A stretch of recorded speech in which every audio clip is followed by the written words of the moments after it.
Nung nangliligaw po ako kay IC, may lumapit sa akin, kapag napasagot mo si IC, sagot ko na yung proposal ring. Kaya po nung sinagot niya ako, binalikan ko siya. O sabi niya, sukatan mo ng yung daliri. Kumuha na lang ako ng papel habang nag-church kami, wala na akong arte-arte. Inikot ko sa daliri niya, tapos binigay ko. March 6, pagkakuha ko po ng singsing, hinanap ko siya, tapos nag-propose ako. Pinaplano pala yung proposal. Ako hindi, pagkuha ko ng singsing, nasa si IC, bibigay ko to. Tapos lumuhod ako. Pero ang ganda pa rin ng pagkakagawa ng Diyos. Na-surprise pa din siya. Nakapikit siya eh. Tapos pag-delete niya, nakaluhod ako. Ganun po siya. Hindi naman perfect ang marriage namin. Nag-aaway kami. Marami kaming differences. I thank God because Jesus and the Word of God is the center of our relationship. Yeah. Tinutupad niya yung vow niya. Dinaan kami sa poorer at saka sa worse eh. Grabe, ang pangit ko na.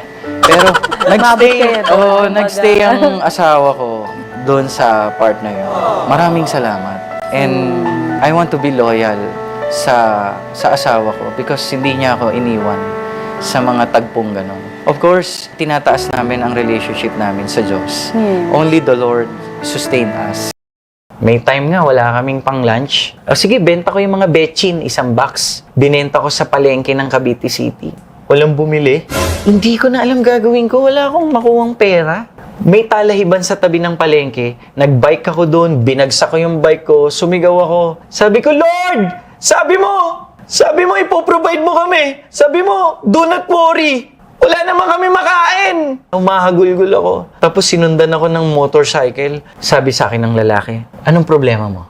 Wala po kaming makain na asawa ko. Oh, eto. Tig 500 tayo. Binigyan akong 500. Yung pera niya hinatian ko. Sabi ko, thank you po. Tapos bumili ako ng pagkain, ulam. Han, may pagkain na tayo. Tapos, pumunta yung mga binentahan ko sa palengke. Pinahanap ako. Sabi niya, sorry hindi ka namin binilan. Hindi namin alam na may problema ka. Narinig pala yung sigaw ko sa palengke. So since napapag-usapan natin itong mga sex bomb, and I know them, I know IC, kasama ko sila, ako, Day 17. Pag tinignan mo sila ngayon, kuya, lahat sila matino ang buhay nila, maayos. Si Ira, from Australia, lumipad dito just to join the performance. Si Mia, maraming branch siya ng sanggipsel niya. Si Aifa naman, may Octoboy. Yung isa asawa ng Vice Governor. Yung isa asawa ni Jason Zamora na alam din naman natin na Christian din. Bakit pagdating sa'yo parang mali kaming lahat? Parang ikaw lang kinakausap ni Papa Jesus, kami hindi. Nagpakita ng legs. Alvin, alam mo, papunta ka sa restaurant ko, makikita mo singit ko. Yan yung isa sa hindi natin dapat pagtalunan minsan Hindi mo yung religion, pati yung sa politics, lalo na kung magkaiba kayo ng pananaw. Pero doon sa mga taong nagtanggol sa amin, syempre nagpapasalamat kami na hindi pala namin kailangan na ipagtanggol yung sarili namin. So yung amats mo, okay lang naman yan na inamats mo yung Bible. Wala naman kaming issue dyan.